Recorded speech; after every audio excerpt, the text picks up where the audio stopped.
Good morning बच्चों। आज हम लेसन नंबर 11 अरुणिमा सिन्हा का पेज नंबर 73, 74 और 75 पढ़ेंगे। जैसे कि मैंने आपको पहले ही बता दिया था कि वह कितनी हिम्मत वाली लड़की थी और उनका कैसे एक्सीडेंट हुआ था। अब हम उसके आगे का पढ़ रहे हैं। पेज नंबर 73 में देखो, अरुणिमा ने कहा, जब मैं अस्पताल में बिस्तर पर थी, 1-2 महीने बीत चुके थे। मैं अखबार पत्रिका पढ़ने लायक हो गई थी। एक दिन मैं बिस्तर पर अखबार पढ़ रही थी तो मैंने देखा कि एवरेस्ट के मार्ग के बारे में बताया गया था। उनका पैर कट गया था तो उन्हें पास ही अस्पताल में भर्ती कराया गया था। और अखबार मतलब न्यूज़पेपर, जैसा कि मैं आपको हरदम बोलती हूँ ना कि न्यूज़पेपर हमें रेगुलरली पढ़ना चाहिए। तो जब वह बिस्तर में अस्पताल में थी तो उन्होंने न्यूज़पेपर पढ़ते पढ़ते क्या देखा बच्चों? देखा कि एवरेस्ट के मार्ग पे के बारे में बताया गया था। उसमें उन्होंने पढ़ा कि एवरेस्ट के मार्ग की चढ़ाई शुरू होने वाली है। मैं उसे पढ़ते पढ़ते बोली, क्या मैं एवरेस्ट पर चढ़ाई नहीं कर सकती? अर्थात अखबार पढ़ते पढ़ते वो बोलती हैं कि क्या मैं एवरेस्ट पे नहीं चढ़ सकती। देखो बच्चों, उनका एक पैर कटा हुआ है फिर भी वह ऐसा बोल रही हैं। यह सुनकर पास बैठी मेरी माँ और दीदी चौंक कर बोली, क्या एवरेस्ट पर चढ़ाई? लेकिन मेरे जीजा जी, जिन्हें मैं भाई साहब कहती हूँ, उन्होंने कहा कि हाँ क्यों नहीं, तुम चढ़ाई कर सकती हो।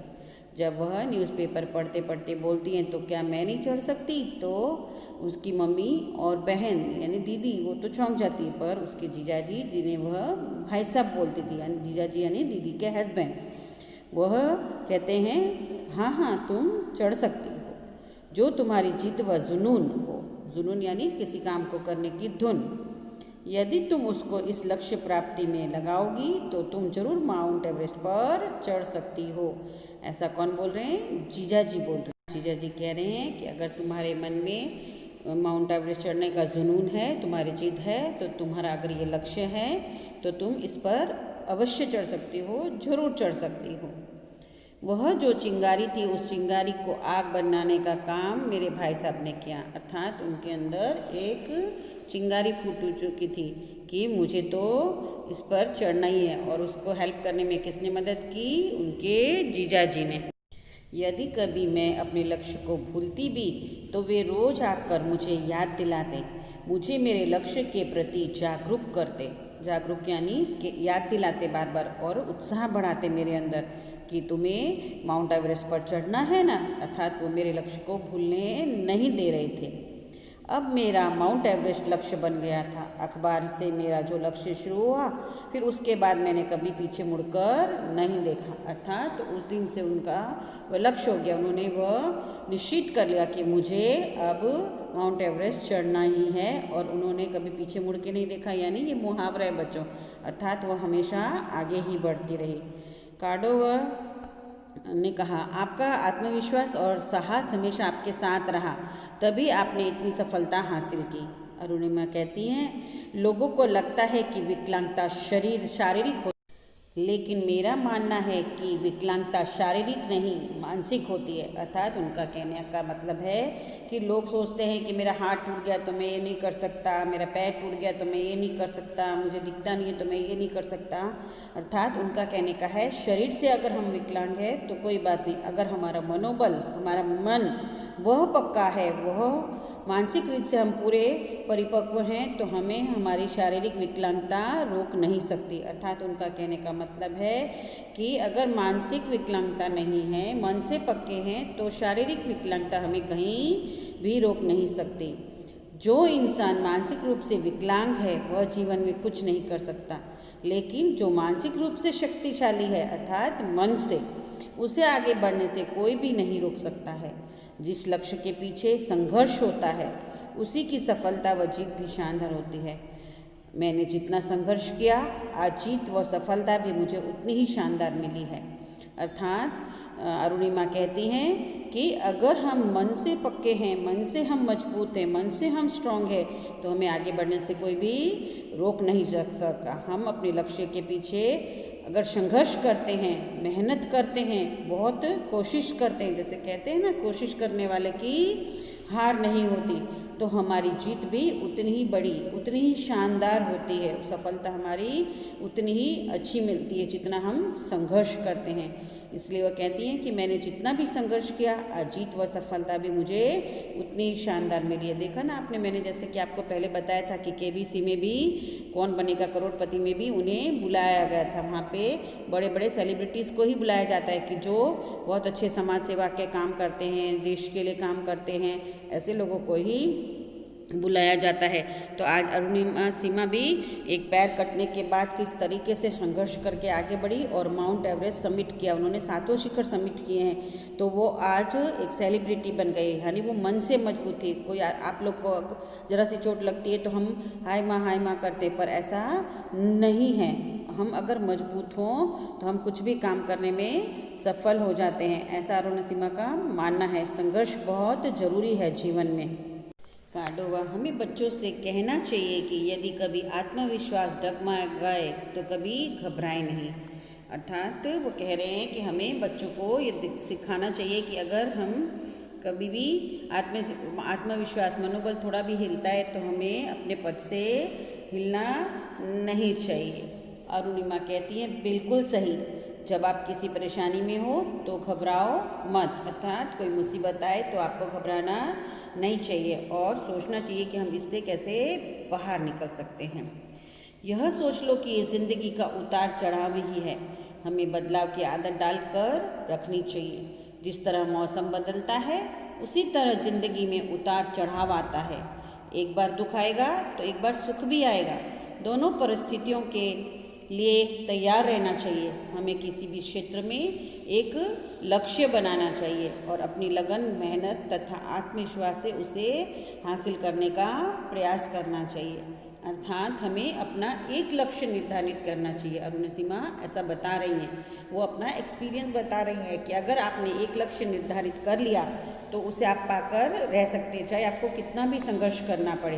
कभी हमारे अंदर कोई परेशानी आए वो लक्ष्य प्राप्त करने में तो घबराना नहीं चाहिए, क्योंकि ये ज़िंदगी का उतार चढ़ाव है, यानी कभी सुख है कभी दुख है। तो हमें दुख को देखकर घबराना नहीं चाहिए, हमें दोनों परिस्थितियों के लिए हमें रेडी रहना चाहिए और लक्ष्य एक बनाना चाहिए। तुम सोचो कि मैं स्केटिंग भी कर लूँ, डांसिंग भी कर लूँ, म्यूज़िक भी गा लूँ, खाना बनाना भी सीख लूँ, तो ऐसे किसी भी काम में मास्टर नहीं बन सकते। हमें एक काम में ही लगना चाहिए और उसके पीछे पूरे लगन से लगना चाहिए, अपने पूरे मनोबल से लग जाना चाहिए। अब कार्डोवा कहते हैं इतनी सफलता हासिल करने के बाद भी अब आपने आगे के लिए क्या सोचा है। अरुणिमा कहती हैं मैंने जो भी किया है वह अपने आत्मविश्वास को अरुणिमा कहती हैं कि वह अपने आत्मविश्वास को बढ़ाने के लिए किया। युवा बच्चे अब मुझसे बहुत तेज़ी से जुड़ रहे हैं, मुझे सुनकर बहुत अच्छा लगता है जब युवा बच्चे कहते हैं, युवा यानी यंग बच्चे, यंग जनरेशन, दीदी हमें भी कुछ करना है। विश्व के 7 महाद्वीप हैं, उनमें से 4 समिट कर चुकी हूँ, जिनमें एशिया का माउंट एवरेस्ट, अफ्रीका का किलिमंजारो, यूरोप का अल्ब्रस और ऑस्ट्रेलिया का कोसिस्को शामिल है। मैं 7 समिट करना चाहती हूँ, बस अब आपका आशीर्वाद चाहिए। बच्चों, जब ये पाठ लिखा गया था आपकी पुस्तक में तब उन्होंने 4 किए थे, पर अब उन्होंने सारे कर लिया। अब आप सोचो उनकी हिम्मत को, आप पिक्चर में भी देख रहे हैं कि उनका एक पैर नहीं है, फिर भी उनके मनोबल देखो, उनका आत्मविश्वास देखो कि वो किस तरह पहाड़ पर चढ़ती है। हमें रोड पर चलने में भी तकलीफ़ होती है अगर ज़्यादा चलना पड़ जाए कि ओह हम तो आज बहुत चल रही, पर उनकी हिम्मत और मनोबल देखो कि वह एक पैर होने के बावजूद भी पहाड़ पर चढ़ने की हिम्मत रखती हैं। और वह कहती हैं कि मैं बहुत खुश हूँ कि मेरे से यंग जनरेशन जुड़ रही है और वह मेरे से सीख ले रही हैं कि दीदी हमें भी कुछ करना है, हमारी भी मदद करो, हमें भी सहायता करो कि हमें कैसे क्या करना है। ऐसा कहते हुए वह बहुत खुश होती हैं कि मुझे बहुत अच्छा लग रहा है ये सुनकर कि युवा पीढ़ी भी मेरे साथ है और वो मुझसे कुछ सीखना चाहती हैं। कार्डोवा, माउंट एवरेस्ट चढ़ते समय कोई ऐसा पल जो आज तक आप भूल ना पाई हो। अर्थात वो कह रहे हैं कि जब आप माउंट एवरेस्ट चढ़ रही थी तब आपके साथ ऐसा कोई पल, ऐसा कोई इंसिडेंट हुआ हो जो आपको आज तक याद हो, क्योंकि ये बच्चों इंटरव्यू चल रहा है। कार्डोवा में से एक आपको, जब हम क्लास में होते हैं तब आपको वीडियो दिखाते हैं ना, तो उसमें आपको पता चलता है कि कौन क्या कर रहा है। तो वैसे ये कार्डोवा वाले उससे इंटरव्यू ले रहे हैं। किससे? अरुणिमा सिन्हा से। तो अरुणिमा सिन्हा कहती हैं, वैसे तो मुझे एक पल याद है, लेकिन जब मैंने सबसे ऊंचा तिरंगा फहराया था वह पल कभी नहीं भूल सकती। उस समय मन कर रहा था कि जोर से चिल्लाऊं और उन लोगों को बताऊं जो लोग परिस्थिति से हार मान लेते हैं। अर्थात जब वो उससे पूछते हैं कि आप माउंट एवरेस्ट चढ़ रही थी, तब ऐसा क्या इंसिडेंट हुआ था जो आपको आज तक याद है? तो वह कहती है, वैसे तो मुझे एक एक पल, एक एक इंसिडेंट याद है, लेकिन जब मैंने सबसे ऊंचा तिरंगा फहराया था, तिरंगा यानी हमारे देश का फ्लैग, झंडा, वह पल मैं कभी नहीं भूल सकती। अर्थात जब मैं ऊपर पहुंच के अपना फ्लैग लगाती हूँ वहाँ पे, वह पल, वह टाइम मैं कभी नहीं भूल सकती। और वह कहती हैं कि उस समय मेरा मन कर रहा था कि मैं ज़ोर ज़ोर से चिल्लाऊं और उन लोगों को बताऊं जो परिस्थिति से हार मान लेते हैं, जो ज़िंदगी से और कठिनाइयों से हार मान लेते हैं। जिन लोगों ने मेरी आलोचना की थी उनको मैंने धन्यवाद किया, क्योंकि वे लोग अगर आलोचना नहीं करते तो मैं अपनी काबिलियत को नहीं पहचान पाती। आलोचना यानी जिन्होंने मेरी बुराई की थी, और काबिलियत यानी उसकी इंटेलिजेंसी, उसके अंदर जो लायकात है। अर्थात वह कहना चाहती हैं कि जिन लोगों ने मेरी आलोचना की थी, मेरी बुराई की थी, उनको धन्यवाद देना चाहती हूँ, उनका थैंक्स करना चाहती हूँ, क्योंकि वे लोग अगर आलोचना नहीं करते तो मैं अपनी काबिलियत को नहीं पहचान पाती। अगर वह मेरी बुराई नहीं करते, मेरे पीछे से मेरी योग्यता की बुराइयां नहीं करते, तो मैं ये अपना लक्ष्य हासिल नहीं कर पाती। इसलिए बच्चों, हमें उनसे ये सीखने को मिल रहा है, अगर कोई हमारी बुराई करता है तो उसमें से हमें अपने आप को इम्प्रूव करना चाहिए, उसमें से हमें सीखना चाहिए कि भाई हाँ, हमारे में ये कमी है। अगर कभी कोई टीचर आपसे, ये आलोचना से रिलेटेड नहीं है, पर फिर भी अगर कभी कोई टीचर आपको कहे कि बच्चा आपकी राइटिंग ख़राब है, तो आप उसे सुधारने की कोशिश कीजिए।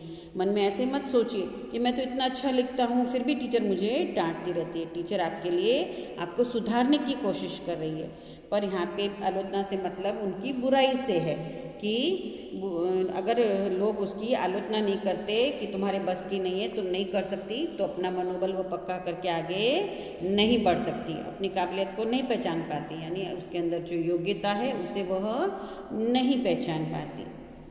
मैंने उनकी आलोचना को नकारात्मक बल्कि सकारात्मक रूप में लिया। नकारात्मक यानी नेगेटिविटी और सकारात्मक यानी बच्चों पॉजिटिविटी।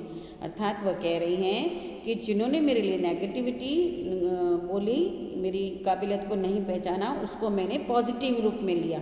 जो ये कह रहे थे कि ये नहीं कर सकती, इसका ये एक पैर तो है नहीं, पर मैंने उसी को पॉजिटिविटी ली। कैसे लिया देखो। इसी तरह एक वह भी पल था जब हम माउंटेनियरिंग करके नीचे उतरकर वापस आ रहे थे, तब मेरा पैर का ढांचा मेरे पैर से निकल गया था। ढांचा यानी जो उन्होंने आर्टिफिशियल पैर लगा रखा था वह निकल गया था जब वह माउंटेन पर से चढ़कर नीचे उतर रहे थे। उस स्थिति में यदि पैर लगाती तो रस्सी छूट जाती, क्योंकि आप देखोगे बच्चों तो वो लोग एक दूसरे से रस्सी बांधे हुए होते हैं और उसी को पकड़ पकड़ कर चलते हैं और उसको बर्फ़ में खोस देते हैं। और पैर ना लगाती तो चलती कैसे? अच्छा देखो, अब उनको क्या मुसीबत आ गई कि उनका पैर का ढांचा जो आर्टिफिशियल पैर लगाया था वो निकल गया। अगर पैर लगाती तो रस्सी छूट जाती, और अगर पैर नहीं लगाती तो बोली मैं कैसे चल पाती। फिर मैंने एक हाथ से रस्सी पकड़ी और दूसरे हाथ से पैर को पकड़ते हुए घसीट कर नीचे उतरी। देखो बच्चों, कितनी मुसीबत वाली बात है कि एक हाथ से रस्सी पकड़ी और एक हाथ से जो उनका पैर टूटा हुआ था उससे घसीट कर उस पैर को पकड़कर चल रही थी। जब मैंने नीचे उतरी तो मेरा पूरा पैर खून से लथपथ हो गया, यानी बहुत खून निकल रहा था। पूरा पैर लथपथ यानी पूरा पैर खून से भर गया। फिर मैंने दस्ताने से उसे साफ़ किया, यानी उनके हाथ में जो दस्ताने पहने हुए थे, हाथ में पहनते हैं ना जो ठंडी के लिए आप लोग पहनते हो ना, ठंड लगती है तो मम्मी हाथ में दस्ताने पहना देती है, हैंड ग्लोव्स, उसको दस्ताने बोलते हैं। और आगे बढ़ी, उस खून को उन्होंने दस्ताने से साफ़ किया और आगे बढ़ी। वह पल मैं आज तक नहीं भूल पाई हूँ। वो कह रही हैं कि वह इंसिडेंट, वह टाइम मैं अभी तक नहीं भूल पाई हूँ। एक हाथ से रस्सी को पकड़ना और एक हाथ से पैर को पकड़कर घसीट घसीट कर चलना। कार्डोवा, इको एवरेस्ट का क्या मतलब है? अब वो उससे क्वेश्चन पूछ रहे हैं कि इको एवरेस्ट का क्या मतलब है। अरुणिमा कहती हैं इको एवरेस्ट का अर्थ है एवरेस्ट स्वच्छता, यानी कि पहाड़ की सफाई। माउंटेनियरिंग के साथ कहीं भी गंदगी नहीं करना, जैसे चॉकलेट रैपर, झंडा आदि कहीं पर नहीं छोड़ना। माउंटेनियरिंग करते समय हम लोग अपने पास छोटा सा बैग रखते हैं जिसमें चॉकलेट के रैपर वगैरह डालते हैं। वैसे में प्रधानमंत्री नरेंद्र मोदी द्वारा चलाए गए स्वच्छ भारत अभियान की उत्तर प्रदेश की ब्रांड एम्बेसडर हूँ। अब जैसे बच्चों आप कहीं घूमने जाते हो, माउंट आबू वगैरह कहीं भी, तो क्या सब जगह गंदगी फैलाते हो? रोहतांग पास जाते हो, वहाँ तो बर्फ़ एकदम सफ़ेद है, उस पर हम कचरा करेंगे तो गंदगी फैल जाएगी, तो वहाँ का एनवायरनमेंट भी खराब हो जाएगा। तो इसीलिए अरुणिमा कहती हैं कि जब मैं माउंट एवरेस्ट चढ़ती हूँ या कोई भी चढ़ता है तो साथ में एक छोटा बैग रखता है, उसके अंदर हम लोग जो रास्ते में थोड़ा बहुत चॉकलेट और हमारा झंडा है या छोटा मोटा पानी की चीज़ है वो रखते हैं, तो हम खा के उनके रैपर इधर उधर फेंकते नहीं हैं। बाकी तो माउंट एवरेस्ट चढ़ते वक्त आपका पिज़्ज़ा, बर्गर, सैंडविच नहीं खा सकते बेटा। अगर ऐसा खाएंगे तो कैसे ऊपर चढ़ेंगे? तो बने वहाँ तक वो लोग वहाँ लिक्विड ही लेने की कोशिश करते हैं, पर उसका भी कचरा इधर उधर नहीं फेंकते हैं। इसीलिए वह बता रही हैं कि प्रधानमंत्री नरेंद्र मोदी जी द्वारा चलाए गए अभियान की वो क्या है, वह उत्तर प्रदेश की स्वच्छ भारत अभियान की ब्रांड एम्बेसडर हैं। जैसे कईयों में अमिताभ होते हैं, आप लोग ऐड वगैरह देखते हो ना, पोलियो की ऐड के ब्रांड एम्बेसडर अमिताभ बच्चन जी हैं। ऐसे अलग अलग जगह के ब्रांड एम्बेसडर बनाते हैं। तो स्वच्छ भारत अभियान की उत्तर प्रदेश की ब्रांड एम्बेसडर कौन है बच्चों? अरुणिमा है। कार्डोवा, आपको सब चमत्कार के नाम से जानते हैं, यह नाम सुनकर आपको कैसा लगता है? अब वह पूछते हैं कि आपको सब चमत्कार यानी क्या हुआ बच्चों? एकदम सरप्राइज वाली चीज़, क्योंकि एक पैर से पहाड़ पर चढ़ना इजी बात है नहीं है। अर्थात सब लोग, कार्डोवा वाले कहते हैं इंटरव्यू लेते वक्त कि आपको सब चमत्कार के नाम से जानते हैं, यह सुनकर आपको कैसा लगता है? ऐसा वह अरुणिमा सिन्हा को पूछते हैं। अब हम आते हैं बच्चों पेज नंबर 75 पे। अरुणिमा कहती हैं भीड़ से निकलकर जब हम अपनी काबिलियत को दिखाते हैं, अर्थात इतनी भीड़ वाले यानी इतने लोगों के बीच में से जब हम अपनी योग्यता को दिखाते हैं तो लोग उसे चमत्कार का नाम दे देते हैं। वह आप पर है कि आप भीड़ में चलना चाहते हैं या भीड़ से अलग। अच्छा लगता है, युवा बच्चे मुझे प्रेरणार्थक मानते हैं। अर्थात वह कह रही हैं कि ये हमारे ऊपर है कि हमें अपने आप को सबसे अलग प्रूव करना है या हमें जैसे सब चल रहे हैं वैसे चलना है। जैसे एक मुहावरा है भेड़ चाल, यानी भेड़ चाल यानी कि जैसे भेड़ें झुंड में एक तरफ ही चलती हैं तो एक जैसी ही लगती हैं, उसी प्रकार वह कह रही हैं कि आपको अपने आप को प्रूव करना है कि आप सबसे अलग हो या सबके जैसे एक भीड़ में चल रहे हो, तो कोई आपको चमत्कार नहीं कहेगा। कहती जैसे मैंने आपको पहले बताया वैसे ही वह कह रही हैं कि मुझे अच्छा लगता है जब युवा बच्चे मुझे प्रेरणार्थक मानते हैं, यानी मुझे अपना आइकॉन मानते हैं। कोर्डोवा, आपकी सफलता के पीछे किसका हाथ है? आपका प्रेरणार्थक कौन है?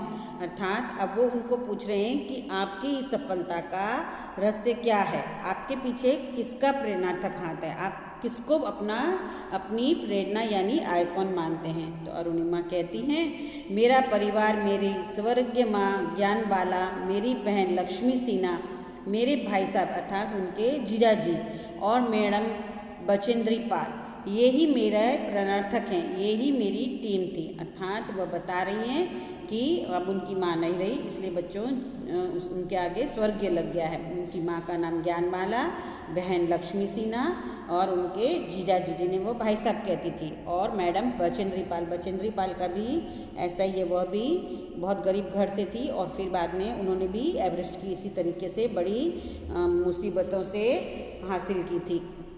तो यही मेरे आइकॉन्स हैं, यही मेरी टीम थी। काडवा, आपने अपनी आत्मकथा का नाम born again on the mount क्यों रखा? अब वो उनको पूछ रहे हैं कि आपने आपका जो आपकी जो बायोग्राफी लिखी है उसके अंदर आपने क्यों born again on the mountain रखा? तो वह बता रही हैं। अरुणिमा कहती हैं, सच्चाई यही है कि मेरा नया जन्म पहाड़ों में हुआ है। इन पहाड़ों ने ही मुझे ज़िंदगी दी। कहती हैं कि इन पहाड़ों में ही मेरा नया जन्म हुआ है। इन पहाड़ों ने मुझे क्या दी है? ज़िंदगी दी है। इनके कारण ही मेरी पहचान बनी है।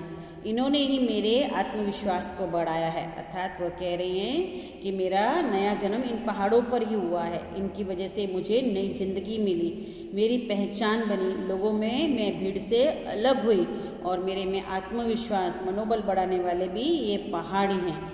इसलिए मैंने अपनी आत्मकथा किताब का नाम born again on the mountain रखा है। उनका कहने का मतलब है कि जब वो एक्सीडेंट हुआ था तो वो जानो मरी गई थी, उनके अंदर की ज़िंदगी पूरी हो गई थी, पर उनको हिम्मत देने वाले कौन थे? ये पहाड़ी थे। इसलिए उन्होंने बॉर्न यानी जन्म होना, अगेन यानी फिर से, कहाँ पे? माउंटेन पे, काडवा। आज के बच्चों को आप क्या संदेश देना चाहेंगी? अरुणिमा कहती हैं, आज बच्चे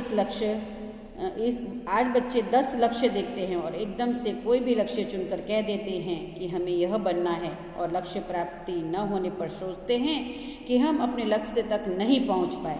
जैसा कि मैं आपको पहले बता चुकी हूँ कि आपको एक लक्ष्य निर्धारित करना है, इसीलिए वह भी यही बता रही हैं कि मुझे बच्चों को यह संदेश देना है कि 10 लक्ष्य मत देखो। जैसे आपको मैंने पहले बताया, एक लक्ष्य को ही चुनो। फिर आपको लगता है कि हमें हमारे लक्ष्य की प्राप्ति यानी लक्ष्य हमें प्राप्त नहीं, हमने जो सोचा डॉक्टर नहीं बने, इंजीनियर सोचा इंजीनियर नहीं बने, तो हमें अपने लक्ष्य तक नहीं पहुंच पाते। मैं सोचती हूँ कि उनके पास कोई लक्ष्य ही नहीं था, अतः मैं यह संदेश देना चाहती हूँ कि सबसे पहले एक ही लक्ष्य निर्धारित करें और उसका पीछा। अंततः उन्हें लक्ष्य की प्राप्ति जरूर होगी। अर्थात वो बच्चों को ये संदेश देना चाहती हैं कि पहले अपना एक लक्ष्य निर्धारित करो। जो 10 लक्ष्य निर्धारित करते हैं तो उनका कहना है कि मैं कहूँगी कि उनके पास कोई लक्ष्य ही नहीं था, उनके पास कोई एम ही नहीं था जिन्हें उन्हें पाना है। अर्थात वो कहती हैं सिर्फ एक लक्ष्य निर्धारित करो, एक विचार रखो कि हमें ये बनना है और उसके पीछे पड़ जाओ, एकदम उसके पीछे इतने मन से पड़ जाओ कि आपको वो प्राप्त करके ही रहना है, तो आपको आपके लक्ष्य की प्राप्ति जरूर होगी। अर्थात इस चैप्टर से हमें ये सीखने को मिल रहा है, लगन, मेहनत और आत्मविश्वास के बल पर हम अपने लक्ष्य को प्राप्त कर सकते हैं। अर्थात हमारे अंदर जुनून होना चाहिए, मेहनत होना चाहिए और हमारे अंदर विश्वास होना चाहिए कि हमें ये काम करना ही है और हम करके ही रहेंगे, और अब ऐसा हमारे अंदर विश्वास होना चाहिए तो हमें हमारी मंजिल, हमारा लक्ष्य जरूर मिलता है। हमें मुसीबतों से घबराना नहीं चाहिए। तो बच्चों इस पाठ को पढ़िए और आपको इससे बहुत कुछ सीखने को मिल रहा है, और अपने लक्ष्य को निश्चित कीजिए और उसे प्राप्त करने के लिए उसमें मेहनत कीजिए। अब अभी आपको पढ़ाई का है टाइम, तो आप खूब अच्छे से पढ़िए और सभी सब्जेक्ट्स में अच्छे मार्क्स लाइए। समझ आया बच्चों? बहुत ही सुंदर पाठ है।